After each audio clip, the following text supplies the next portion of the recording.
श्री राम जय राम जय जय राम। श्री राम जय राम जय जय राम।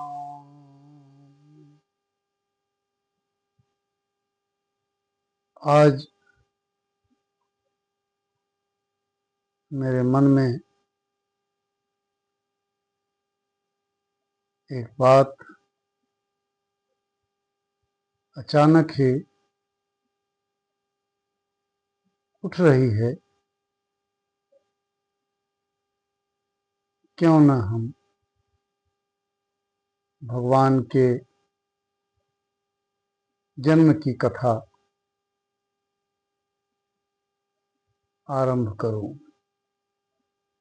श्री राम जय राम जय जय राम। अयोध्या के महाराजा दशरथ सूर्यवंश के तेजस्वी धर्मज्ञ और प्रजावत्सल राजा माने जाते थे। उनका संपूर्ण साम्राज्य बहुत ही समृद्धशाली, न्यायप्रिय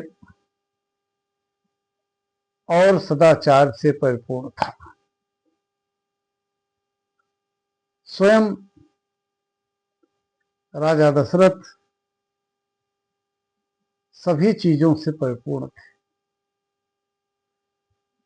उनके पास सभी प्रकार का वैभव था, धन था, यानी ऐसा कुछ नहीं था जो उनके पास न रहा।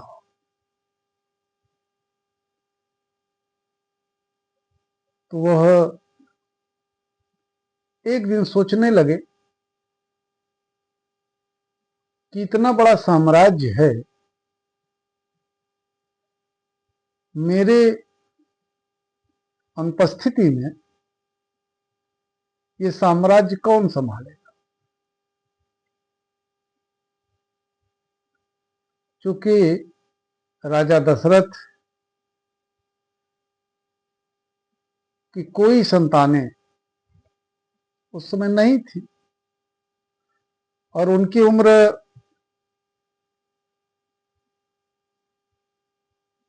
त्रेता के हिसाब से 60,000 वर्ष थी। तो जिस दिन वह चिंतन कर रहे थे, चिंतन करते हुए वह अपने कुल देवता सूर्य की आराधना करने जा रहे थे और आराधना करके जैसे ही खाली हुए, तत्पश्चात उनके जो कुलगुरु थे वशिष्ठ जी से मुलाकात हो गई। वशिष्ठ जी से भी यही बात कही और वशिष्ठ जी ने कहा भी कि हे राजन, आज सूर्य भगवान उत्तरायण में है और आपको जो कुछ मांगना हो आज मांग लीजिए। तो राजा दशरथ ने कहा कि गुरुदेव, मेरे पास सब कुछ है, लेकिन मेरे पास संतान नहीं। एक बार भूपति मन माही, भय गलान मोरे सुत नाही। बड़ी ग्लानि हुई। तब वशिष्ठ जी ने कहा कि राजन,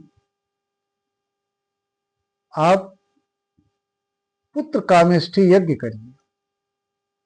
तुमने कहा कि गुरु जी आप ही करा दीजिए, किस बात की देरी। कहे नहीं, मैं नहीं कराऊंगा, मैं नहीं करा सकता हूं। यह कार्य अथर्ववेद के महान ज्ञाता श्रृंगी ऋषि जी हैं, वही कराते हैं। और उनके पास आप जाइए, उनसे आग्रह करिए, तो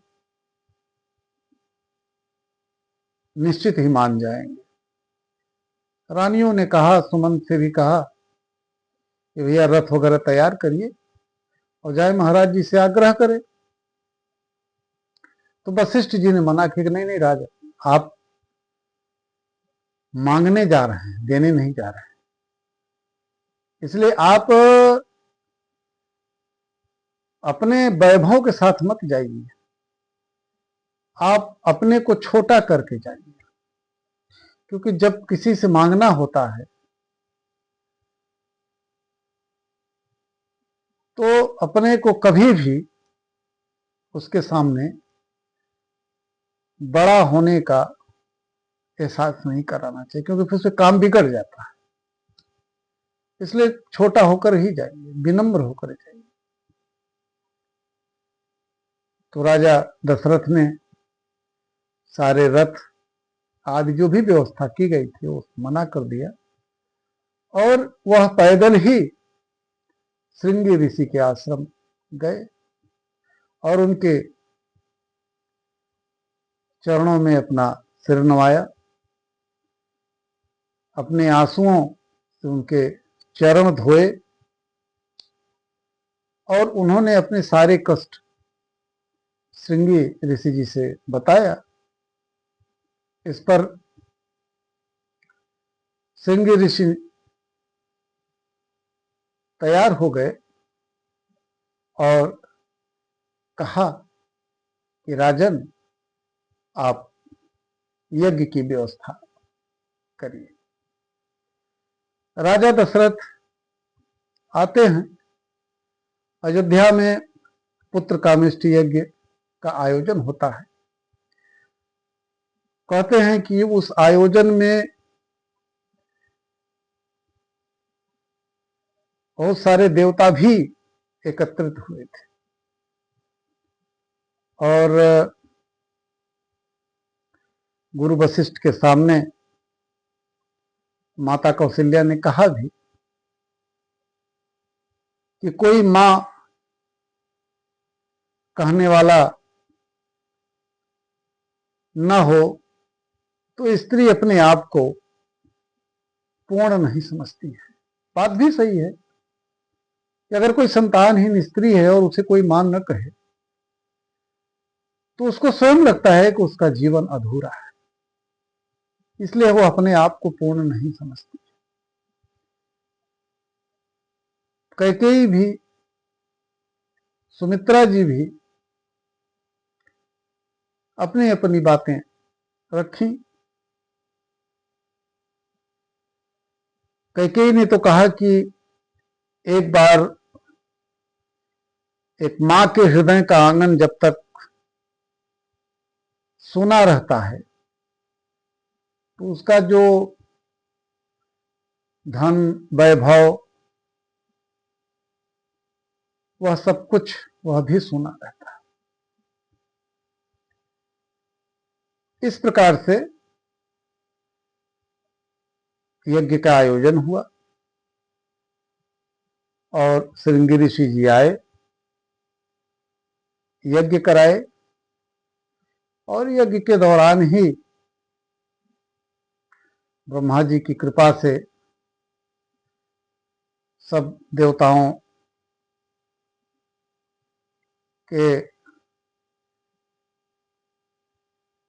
आग्रह पर, अनुरोध पर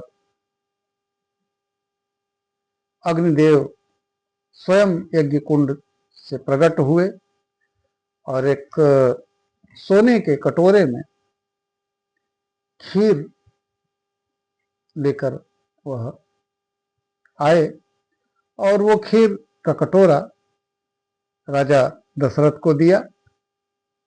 राजा दशरथ ने और कहा कि ले जाइए तीनों रानियों को खिला दीजिए। राजा दशरथ लेकर जाते हैं। उसमें से जो पहला भाग है वो माता कौशल्या को देते हैं और दूसरा भाग माता कैकेयी को देते हैं और फिर अपने हिस्से में माता कैकेयी ने अपना एक भाग सुमित्रा को और माता मतलब कौशल्या ने भी अपने एक हिस्से सुमित्रा को दिया, यानी कौशल्या और कैकेयी ने अपना एक एक भाग माता सुमित्रा को दिया। और इसके बाद अग्निदेव वहां से प्रस्थान कर जाते हैं और फिर कुछ दिन बाद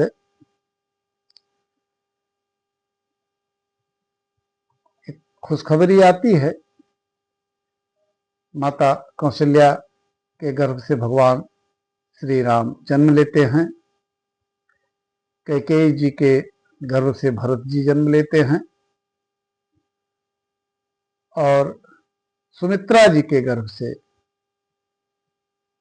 लक्ष्मण जी और शत्रुघ्न जी जन्म लेते हैं। जिस समय भगवान श्री राम ने का जन्म हुआ, नवमी तिथि थी, चैत्र शुक्ल पक्ष था। नवमी तिथि मधुमास पुनीता शुक्ल पक्ष अभिजित हरि प्रेता। मध्य दिवस अति शीत न घामा, माने न ज्यादा शीत है न ज्यादा धूप है। पावन काल लोक विश्राम, माने ऐसे वातावरण में भगवान अवतार लेते हैं कि उस समय न ज्यादा धूप है न ज्यादा ठंडी है न ज्यादा गर्मी है न ज्यादा बरसात, माने बहुत ही पावन योग नक्षत्र में भगवान अवतार लेते हैं। और भगवान के अवतार से रामायण में वर्णन है कि राम जन्म भय त्रैलोक पुनीता। भगवान श्री राम के जन्म से तीनों लोक पवित्र हो गया और सारे देवता आकाश मार्ग से पुष्प की वर्षा करते हैं। जितने नर नाग किन्नर गंधर्व ये सारे जो भी थे सब में खुशियां छा जाती हैं। और फिर ब्रह्मा जी इंद्र जी से कहते हैं कि भगवान तो अवतार ले लिए हैं, अब आप बानर के रूप में कुछ देवताओं से कहिए कि वह बानर के रूप में वहां जन्म लें और भगवान के कार्य में जो है वो अपना सहयोग करें।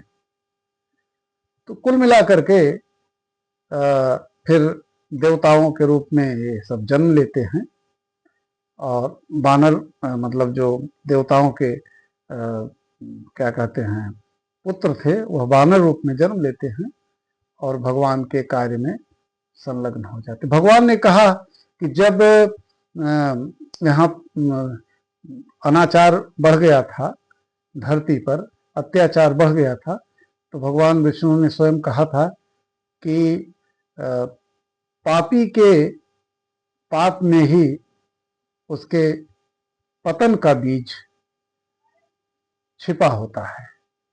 इसलिए मैं राजा दशरथ, अयोध्या के नरेश राजा दशरथ के घर जन्म लूंगा और उसका, उस पापी का मैं विनाश करूंगा।